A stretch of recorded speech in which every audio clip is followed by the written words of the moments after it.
With winter approaching and temperatures decreasing, people become more vulnerable to illness. This means people should be more aware of diseases like the new triple-demic outbreak across Europe. Our reporter, Mariana Diaz, is here with the latest. Yes guys, that's right. It seems a triple-demic is floating around as winter creeps in, and depending on the severity of these viruses, they can be life-threatening. RSV, the flu, and COVID-19 are the three viruses that make up this triple-demic. As the NHS aims to protect those most at risk ahead of winter, people can now go to their GP and receive the new vaccines. The flu vaccinations for children and pregnant women started on the 1st of September, and the RSV jab is also available to those aged 75 to 79 and to pregnant women from 28 weeks to protect their child. Earlier this month, the new COVID vaccine was made available. Those eligible for the autumn COVID booster are residents in care homes, all adults aged 65 years and over, vulnerable people older than 6 months, and that includes pregnant women, and frontline health and social care workers and staff in care homes. So, if you're part of those groups mentioned, you can visit the University Health Centre website. There you can find all the information about the outbreak and also where the closest vaccine points are. Thank you for your time. Over to you guys. Thank you, Mariana. So, Tina, do you have a rail card? I do have a rail card. And did you know that you can only use it at certain times of the day? I did not know that at all. I use mine all the time. Well, that's what I thought as well, but you're not alone in thinking that, and many people across the UK have had issues with using rail cards for their journeys. Our reporter Emma Nelson investigated the issue. Rail Service Northern Line is released. They are removing all prosecutions against people who are using their railcard services at the wrong time. They were prosecuting people who use their Northern Railcard at the wrong time, but it is hard to tell when you can't use it. Sam Williamson told his story to the Times. So what happened to me was I bought a ticket on the Northern app using the railcard discount that was marked as anytime, and I was completely unaware of the fact that despite being an anytime ticket, because of that railcard had some restrictions that meant I could only use that on services after 10 a.m. Immediately it was escalated to a travel incident report, and then I'd assumed nothing had come of it, you know, being such a minute difference between the two fares. And then I got home a couple of days ago to find this letter from Northern saying that if they didn't hear anything from me, they would definitely proceed with the prosecution, and even if they did hear something from me, they might still have a go anyway. But how many people know when you can use your railcard? Well, I found out. Did you know that you can use it only at certain times? I didn't used to. I used to think it was all the time, but... Have you got fined before? I almost did because I've got a non-visible disability, I can get like a special rail card. So I almost had got fined for it. And I was like, oh, I've been applying for a new one, so it's like, but it's just, it takes forever for them to get back to me, and then like, so yeah, I almost did. Luckily they let me off because I told them all the details about it. But it's like, had I not mentioned it, I would have got a big fine. And I think for getting a big fine just for something as minute as that, it's ridiculous. So do you have a rail card? Yeah, I have the 16 to 25 rail card. And do you use it often, or? I use it all the time, like especially when travelling to and from uni to see family. So did you know that you could only use it at certain times? I didn't know that. I literally used it at the weekend and I had no idea that you can only use it at certain times. How do you find out like what times you can use it and what's the rules? Basically, you have to go online and find out through the website actually what a rail card actually entails and when you can actually use it. So you can use it at early mornings on Saturday and Sunday, and you can also use it in July and August, but apart from that you can't use it in the mornings before 10 a.m. in the week. I could have been close to it and not realised because I didn't realise that there were really any rules regarding it. Now it's a time of uncertainty for the UK's most known garden centre, Dobbies. It has announced the closure of several locations, impacting not only their customers but their employees too. Sydney Shaw has more. Dobby's Garden Centre has announced to close 17 of its stores, including this one in Altrincham, by the end of the year, due to a new restructuring strategy designed to address the historically high rent costs. The company has stated that the plans are subject to approval, according to the Mirror, following its latest financial results, which revealed an increasing loss of £130 million. The store closures will affect 465 employees from the company's total workforce of 3,600, with 82 of those being full-time positions. I started here when I was 15, so I did 2 week work experience here with school, and I've never left, so I stayed on till now. The manager's going to help me sort out a CV before we all go on that. I'm trying to get myself to a little apprenticeship doing plumbing or a bit of electrician or DIY or something like that. While the closure process is ongoing, Dobby's stores will operate as normal and has confirmed that the suppliers will remain unaffected. Until then, staff face uncertainty as the gates draw to a close. Sydney Shaw, Quays News. Fastest growing sport in the world. With 4 players and walls all around, it can't be a simpler game to understand. But what makes it so popular, and in what way has Manchester contributed towards its rise in popularity? Daniel Caddick has this report. Introducing Paddle, a fast-paced blend of tennis and squash hitting the UK by storm. With a fast-growing player base and new courts opening up around the UK, how accessible is this newly found sport? So my name is Lewis Telford. I'm ranked UK number 3 in paddle at the moment, in the top 10 in Europe. My disability, I was born with cerebral palsy diplegia. It affects my lower limbs on my body and my posture on my left side. I've not been able to walk since birth. I've been in a wheelchair all my life. Nothing's really stopped me. I've played multiple different sports at the highest level, and the passion for sports has obviously come through a lot of my friends in high school. I went to an old high school, and they just said, oh, you need to be involved in this sport and be included. I was the only disabled person at my high school, so they didn't want to single me out, etc. So me just playing the same sports as them guys has made me go, right, I can play at the highest level of this sport, but just being in a wheelchair. So when one of my friends said join a wheelchair basketball team nearby, I was like, right, I will do. And then now I'm playing professionally wheelchair basketball, and then I found paddle through one of my friends, and now playing that at the highest levels. There are 150 paddle centres across the UK, 89,000 active players. That's up from 20,000 in 2020. How about we add another one to that list?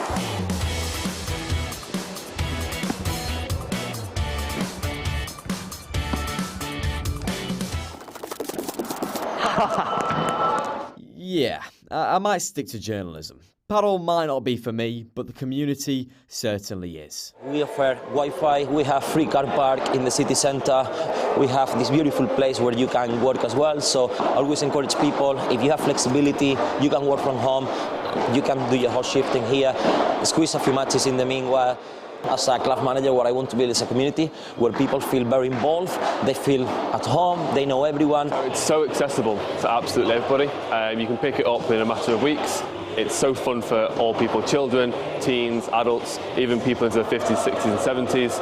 I love meeting new people, and with the Playtomic app, that's made everything so much easier to find games, find people at your own level to play with as well. It's such a fun sport, like I said, easy to pick up. I've been playing since February. I've played over 230 matches now, so it's very addictive. It's good for you, it's sport and running around. And it's great to meet new friends, to go out, socialise with as well. I mean, the social element's really good. You can chill out afterwards, have a coffee. I've made a lot of friends already, and people that I play with regularly, so it's been nothing but good so far. Paddle is the new craze. So as paddle centres open up like Pure Paddle, it begs the question to how old paddle actually is. So, I started playing when I was 7 years old, when my dad introduced me in the game in Malaga. In Malaga it was super popular, the game, in the 90s. 90s? Yeah. It's taken decades for us all to catch on, but where does it land in the coming decades?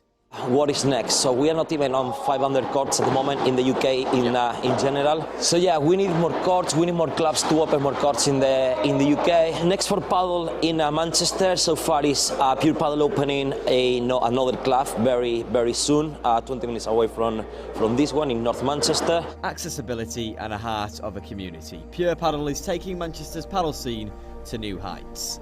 Daniel Caddick, serving from the court for Quays News. The gym can be a scary place for some people, and this can often deter them from exercise altogether. A CrossFit gym in Salford is creating a safe place for women and people in the LGBT community. Our reporter, Mikolai Machkoviak, learnt what they are doing to create a safe environment. We have our flag up behind reception. As soon as you walk through the door, you know what type of place this is. You know it's for everyone here. And if you don't like that, you can turn around and walk out. Nico was on a mission to ensure CrossFit was made accessible to all. And it's now clear people aren't hesitant to tie up their trainers and hit the gym. Myself, I am a trans man, so I wanted to have a space where people felt confident coming in and doing fitness, so there wasn't a barrier to that. It seems to have attracted a lot of people who generally wouldn't go into a gym space. It's clear that there is still work to be done, but Rush 242 is definitely first off on the starting block. We're still not as advanced as people would like to think when it comes to LGBT people, particularly trans people within gym spaces in general. I guess maybe a lot of CrossFit gyms are still very gendered, whether they're saying, you know, oh, pick up a male bar or female bar. We try to use inclusive language so that doesn't happen in our space. This safe space had a truly infectious atmosphere that I couldn't resist to join in. Mikolai Machkoviak, Quays News. Now, as we walk off the treadmill and onto the netball court. Oh, jog on with your puns. I'm sorry, it was too easy, Lucy. Now, exercising at an older age can have many advantages physically and mentally. Walking sports have become a popular way for the older generation to stay active. Tabitha Crowther got her steps in when she went down to try walking netball. Netball has always been a popular sport for the younger ones, but England Netball has set up community sessions for older ages. From improving physical health to fostering social connections, the benefits of participating in a sport are great. So I come down to one of the netball sessions held in Salford and spoke to some of the women who play. So why do you come to work in netball? Well, as you can see, I'm a lady of a certain age, and I used to play netball a long time ago, and I've just gotten out of the habit of it, and I just wanted to do something that was fun. I try to keep myself reasonably fit. I go to the gym and do various activities, but there's just something really fun about this because you're interacting with other people, and they're all older ladies, shall we say, rather than elderly, and it's just really good fun. You just get to do a few drills.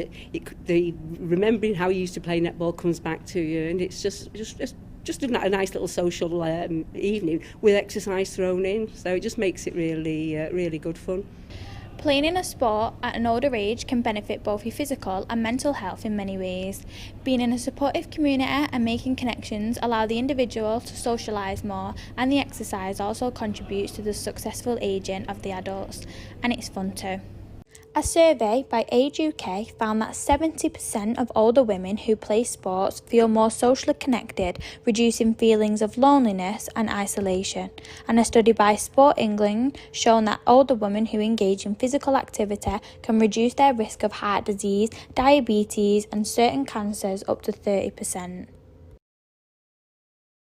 So what's the difference between walking and normal netball, and what are the benefits? So with normal netball, obviously you're running, you've got different rules, so you've only got 2 steps with the ball, you've got 3 seconds, you can jump. With walking netball, it's less intense, so you can walk, but you've got 3 steps with the ball, you've got an extra second, and you've got to keep your feet on the floor at all times, so no jumping. So a lot of the older ladies typically have joint problems, things like arthritis, and it's a lot less pressure on their joints, so they find it a lot easier, a lot less strain on obviously their joints and their muscles, but they also find that it keeps them fit at the same time. Tabitha Crowther, Quays News. It was announced earlier today that Nicky Butt will be stepping down from his role as CEO of Salford City FC. Our sport reporter Anna Selfox is here with us now. What do you know so far?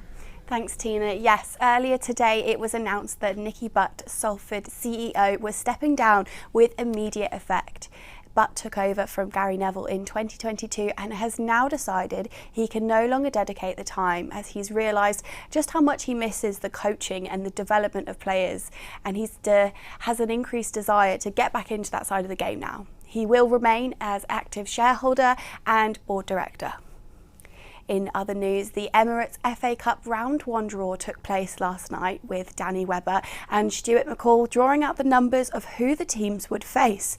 Kirsten Ashton is set to face Mansfield Town at home, Oldham Athletic to face Tranmere Rovers at away. Altrincham FC hope to host Maidstone United, but that is dependent on their result at the replay later tonight, and with the Solihull Moors. And finally, the Salford City are set to host Shrewsbury Town at home. Over at Kirsten Ashton, there were definitely mixed feelings on the draw. Their draw means that they are set to host the Mansfield Town in the first round of the Cup. Last year, Kirsten Ashton were knocked out of just the first round, losing 1-0 to Barnet. Eagerly hoping to host Maidstone United is Altrincham FC, but their fate is determined in how they do in tonight's replay match to the Solihull Moors. Their match on Saturday left them in a tie of 1-1. The match will kick off at 7:45 this evening. Now in ice hockey, this Friday the Manchester Storm will take on the Glasgow Clan in the Elite Ice Hockey League. They are currently ranked 5th in the league but hope to progress with a win. That's all from me. Back to with the sport. Back to you in the studio, Lucy and Tina. Thank you, Anna. And with the potential of rain on the way and a yellow weather warning in place, Evie is here with the weather to tell us more. Today can be expected to be relatively overcast and cloudy, with temperatures reaching a high of 15 degrees and dropping to 13 degrees. To no surprise to everyone here in Manchester, downpours of rain are expected to begin at 6 p.m. and follow through tomorrow till 12 p.m. This comes after the Met Office issued a yellow weather warning for Greater Manchester. Gusts of wind should reach around 30 miles per hour overnight. The yellow weather warning also spreads to other regions within the northwest, parts of the West Midlands, the southwest and Wales. Forecasters have said the rain should cause heavy disruption and flooding, but the flooding will increase as it moves down south. Many places should see around 10 to 20 millimetres of rain, however there is chances some locations could see considerably more throughout the 6 hours. More cloudy conditions are then expected throughout tomorrow and light showers throughout the afternoon, so make sure to wrap up warm and grab your umbrellas as it's going to be a wet one. Back to you, Lucy. And that's all we have time for today, but keep up to date with Quays News on our social media @Quays News. Tune in tomorrow at 5 o'clock. Goodbye.